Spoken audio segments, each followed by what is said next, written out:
At Christmas time, we gave out a book to all who were here, and it was by Matthew Kelly. It's the second time that we've done this, and I had a lot of positive feedback on the book from those who've taken the time to read it. I would say if it's kind of sitting at home somewhere, maybe you might want to look for it. It's a nice bright yellow binding, and I hope we didn't spend the money for the book to give out, and then it's just sitting there, because a book apparently is not supposed to just sit on a shelf and look good, but it's supposed to be read. And I think that it's important that we do take that opportunity. I did hear something recently that about 60% or something of all books that are purchased are never read front to back. I thought that was a pretty high number, actually. Maybe it's we like to have books on our shelves so it looks like we're smart, but we're not necessarily reading them. But I would recommend this one, and just take a chapter a day. That's really what it's meant to do. Or a chapter a week. I think a day is good because the chapters are only a few pages long, and each one at the end of it has a key point that's trying to be made and then something to do, an action step. I got to about chapter 7, and I realized, I really want to get more into this, so instead of sitting and reading the book each night, I downloaded it on the Audible app, and it was a great way every morning before I left the house to listen to just one chapter. Kind of made me feel like I was in school again, to be able to sit and to listen to him speaking and kind of registering a little bit. So I would recommend that if you're having a hard time getting through one chapter, then maybe download it. You can listen to it on the way to work. In it, he speaks a lot about, what is happiness and how are we our own worst enemy? How do we do things to resist all the goodness and the grace that God puts before us? One of those ways is worry. One of the things that we do is we worry. We also plan, which planning is good, but we kind of put maybe a little bit too much into it. I found a nice few sentences here that Matthew Kelly wrote. He said, planning is good and necessary up to a point, but we find God in the now. God lives in the eternal now. He is constantly inviting us to immerse ourselves in the present moment so we can be with him.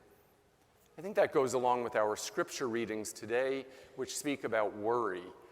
Jesus is addressing here, again, more of a continuation of the Sermon on the Mount and addressing something that consumes a lot of people, and that is worry. How much time do you spend worrying about tomorrow instead of maybe thinking about God today and trusting in the plan that God has? And again, planning is good and it is necessary, but it cannot consume us. We have to make sure that we appreciate the now, because this is where God has placed us. And if our mind is too far off thinking about what's still yet to come, we're going to miss out on a lot. And we may miss something very important if we're too worried about what we're going to eat and what we're going to wear. I know a lot of people, they probably spend more time thinking about what they're going to eat and what they're going to wear than they do in prayer each day, or talking to God. And that's really a shame. If you worried more about making sure that your hair was in the right place or you had the right outfit, or thinking already about dinner tonight. Father Bowman, we're going to Cracker Barrel probably, so you don't have to worry about it now. I'm just letting you know now. So we kind of have to look and say, we have to just live for God. And if we are not doing that, then where is the presence of the Spirit in our lives? Are we allowing God to live through us? Or are we trying to just totally control all that God has given to us? Jesus uses the example of the birds of the air. They don't seem to worry. They haven't been given as much of a reasoning ability as we have either. God gave us incredible gifts and talents to be able to plan for tomorrow, but also to enjoy today. And so what spirit do we look at? What do we do that takes away from that time with God, that we kind of miss out maybe on all that he's trying to show us here and now?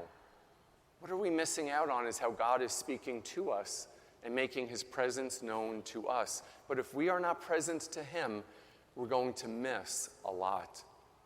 There was a young boy who was going to go fishing with his father. He had never gone fishing before.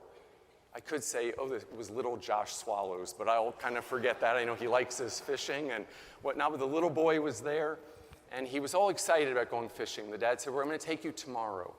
and we'll go out fishing. And the boy was so excited. So what he did was went to bed, but he couldn't sleep. So the father was kind of heard him rustling and whatnot. And then the little boy, pitter-patter, came into the room. And he said, "Dad, I'm so excited about tomorrow." And the father said, "Well, I know you're excited about it, son, and you're really looking forward to it. But now you need to make sure you sleep. Because if you don't get enough rest, then you're not going to enjoy tomorrow." So the little boy went back into his room, and then about 20 minutes later, the father had already fallen asleep, came back into the father's room, and he said, Dad, and the father goes, "Well, all right, what's up now? I told you to go to sleep." He said, I know that, but I want to say to you now, thank you for tomorrow."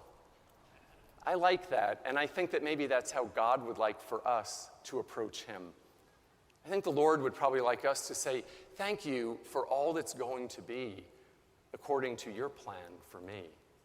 And when we're able to say thank you to God, it shows an incredible trust in his providence.